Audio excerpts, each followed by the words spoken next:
আজকে সকালে ঘুম থেকে উঠেই দেখি আজকে খুব সুন্দর রোদ উঠেছে। আর জানলা দিয়ে বাইরে প্রকৃতিটা দেখতেই খুব ভালো লাগছিল। রোদে জমকালো গাছপালাগুলোতে কি সুন্দর দেখা যাচ্ছিল। আর আজকে একটু তাড়াতাড়ি স্নান করে নিয়েছি।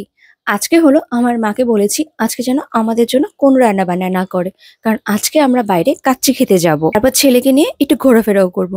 এই তো রেডি হয়ে পড়েছি। মা আর বাবুকেও বলছিলাম আমাদের সাথে যাওয়ার জন্য, কিন্তু তারা যাবে না। মা আর বাবু বেশি একটা বাইরে যেয়ে খেতে পছন্দ করে না। বাড়িতে আসার পর থেকেই আমার ছেলের কাজে 90% আমার ছুটি হয়ে গিয়েছে। বেশিরভাগ কাজ দেখা যাচ্ছে মা নিজেই করে দিচ্ছে, শুধুমাত্র আমার হাতে ছাড়া খায় না দেখে আমাকেই খাইয়ে দিতে হয়। আর এই তো বের হওয়ার সময় দেখছি অনেক টোটো দাঁড়িয়ে আছে। আর এই যে দোতলা বিল্ডিংটা দেখছো, এটা আমাদের এলাকার কাউন্সিলরের বিল্ডিং। তো যেহেতু 2 দিন পরে আবার হলো মেয়র আর নতুন করে কাউন্সিলরের ভোট, যার জন্য সবাই মিলে এখন ভোটের প্রিপারেশন নিচ্ছে, বিভিন্ন মিছিল বের করছে। তাই এখন সবাই মিলে ভোটের প্রচারে যাবে বলে মন্দিরের ভিতর এত লোকজন। তো এই তো আমরা চলে যাচ্ছি হলো সারিন্দা রেস্টুরেন্টে, সিকে ঘোষ রোডে। আমরা সবাই ছোট থেকে সারিন্দাতেই ফার্স্ট কাচ্চি খেয়েছি। আর সারিন্দার কাচ্চিটা আমাদের সকলের কাছে বেশি ভালো লাগতো। তো দেখা যাচ্ছে ময়মনসিংহে এখন অনেক ভালো ভালো কাচ্চির রেস্টুরেন্ট হয়ে গিয়েছে, কিন্তু ওই যে ছোট থেকে খাওয়ার একটা যেই স্বাদটা ছিল ওইটার আমরা ছাড়তে পারি না। তাই প্রথমেই আমরা যখনই কোনো কাচ্চি খেতে যাই না কেন, আগে সারিন্দাতেই যাই। আমার মনে হয় ময়মনসিংহের মধ্যে সারিন্দাই এমন একটা রেস্টুরেন্ট যেখানে অলওয়েজই ভিড় থাকে। দুপুরের দিক বা রাত্রি 9টার পর আসলে দেখবে যে তোমাকে 10-15 মিনিট দাঁড়িয়ে তারপর সিট পেতে হয়।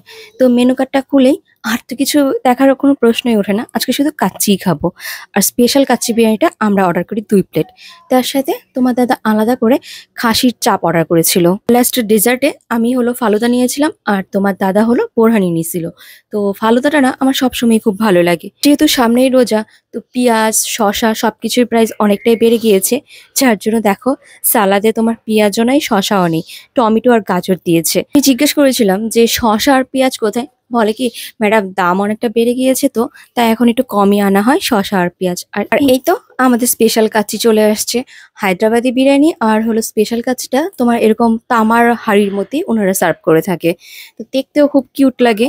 এই তো 1 পিস বড় মাংসের টুকরো দেয়, একটা ডিম, আর সাথে হলো তোমার সালাদ। হ্যাঁ, ইন্ডিয়ান স্টাইলে তোমার একটা বড় আলুর টুকরো দিয়ে থাকে। আর এই এক হাঁড়ি কাচ্চি তোমার যারা ভালো বিরিয়ানি খেতে ভালোবাসে তাদের জন্য একদম এনাফ। আর আমার মতো মানুষের জন্য এই এক হাঁড়ি খেয়ে আমি শেষ করতে পারি না। এই কাচ্চির সাথে লেবু, টমেটো আর গাজরও নিয়ে নিচ্ছি। আমি টমেটো আর গাজর খেতে এমনিও খুব ভালোবাসি।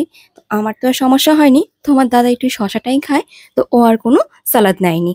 আর দেখো মাংসের পিসটা কতটা বড় থাকে। এইদিকে হলো আমরা যে চিকেন চাপ অর্ডার দিয়েছিলাম ওটাও দিয়ে দিয়েছে। এক প্লেটে তোমার 3 পিসের মতো চিকেন চাপ ছিল। 3 পর কাচ্চি খেয়েছি, তো এইবারে কাচ্চিটা আমাদের কাছে এভারেজ লেগেছে। আচ্ছা, আগের কাচ্চিগুলো আরো বেশি বেটার ছিল।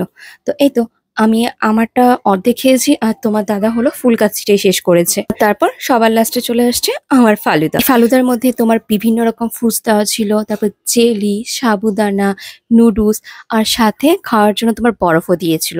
আর বরফটা মিক্সড করে এই ফালুদাটা খেতে অসম্ভব ভালো লাগে।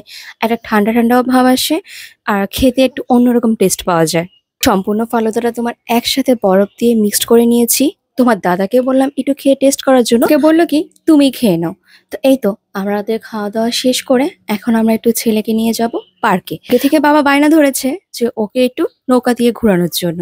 আসলে বাপি হলো মরিশাস গিয়েছিল, ওইখানে তোমার বোট করে সমুদ্রে ঘুরে বেরিয়েছে। ওই ছবিগুলো দেখার পর থেকে ও নাকি নৌকা দিয়ে ঘুরে বেড়াবে। তো ওর বাবা বললো তা চলো যাই, আজকে বিকালবেলায় খাওয়া দাওয়া শেষ করে একটু নৌকা দিয়ে ঘুরে বেড়াবো। তো চলে আসছি আমরা জয়নুল আবেদিন পার্কে। তো নিচে নামছিলাম যে নৌকা দিয়ে আজকে ঘুরে বেড়াবো। যেই নৌকায় আমরা ঠিক করছি না কেন, এখন এতটা প্রাইস বেড়ে গিয়েছে, ওনারা আধা ঘন্টার জন্যই 150 টাকা 200 টাকা করে যাচ্ছে। আগে আমরা 1 ঘন্টায় 100 টাকা দিয়ে ঘুরে বেড়াতাম। তো অনেকক্ষণ বার্গেনিং করার পর ঠিক করেছি উনি হলো আধা ঘন্টা তোমার 150 টাকা নেবে। আর এই পরন্ত বিকেলে নৌকা দিয়ে ঘুরে বেড়াতে কিন্তু এমনি ভালো লাগে। নদীর একটা ঠান্ডা হাওয়া আসে। নদীর ওই পার ইস্কন মন্দির হওয়াতে না সবাই এখন ওই পার চলে যায় ঘুরে বেড়ানোর জন্য। এইবার এসে দেখছি নদীর জল তোমার অনেকটাই কমে গিয়েছে। আর বাবা তো নৌকাতে উঠে সেই আনন্দ করছিল, খুব লাফালাফি করছিল। কালকে যেহেতু তোমাদের দাদা চলে যাবে, যার জন্য আজকে ছেলেকে এক মুহূর্তের জন্য নিজের কাছ থেকে ছাড়ছিল না, সারাক্ষণ নিজেই নিয়েছিল। আমি বললাম আমাকে একটু খুব সুন্দর করে ছবি আর ভিডিও করে দাও না। তারা কি করছে দেখো, আমার একটু ভিডিও না করতেই নিজেদেরই ভিডিও করা শুরু করে দিয়েছে। সারাটা দিন না অনেক ভালো কেটেছে। নিজের পছন্দ অনুযায়ী কাচ্চি বিরিয়ানি খাওয়া, ছেলেকে নিয়ে নৌকা দিয়ে ঘুরে বেড়ানো এবং এখন আমরা যাব হলো তোমার দাদার সেই পছন্দের চা খেতে। যখনই তোমার দাদা ময়মনসিংহ আসতো না কেন, বিবিন পার্কে যেয়ে চা খেত এবং ওর কাছে ওই জায়গার লেবু চা, টক ঝাল মিষ্টি চা দুইটাই খুব ভালো লাগতো। এবার যখন তোমার দাদা ময়মনসিংহ আসছে, আমার ভাইয়ের ছুটি ছিল না, তাই ও আর ময়মনসিংহ আসতে পারেনি। এর জন্য তোমার দাদার এখন পর্যন্ত বিবিন পার্কে যেয়ে চা খাওয়া হয়নি। তো বললো চলো আজকে ঘুরে যাওয়ার সময় বিবিন পার্কে যেয়ে 1 কাপ চা খেয়ে আসবো। আর এই হাতটা ধরে থাকতে আমার এত ভালো লাগছিল। আমরা আস্তে আস্তে করে একটার পর একটা হাত বদল হতে পারে। আর শেষ পর্যন্ত আমরা যেই হাতটা ধরে জীবনের সবগুলো সময় পার করি সেটা হলো আমাদের ছেলে মেয়েদের হাত। জীবনটা সত্যিই কেমন, তাই না? আমরা যখন জন্ম নেই তখন আমাদের বাবার হাত ধরে বড় হতে থাকি। আর আমরা যখন চোখটা বন্ধ করি তখন আমাদের ছেলে মেয়েদের হাতটা ধরে চোখটা বন্ধ করি। তো আমরা চলে আসছি বিবিন পার্কে। আর এসেই তোমার দাদা লেবু চা অর্ডার দিয়েছে।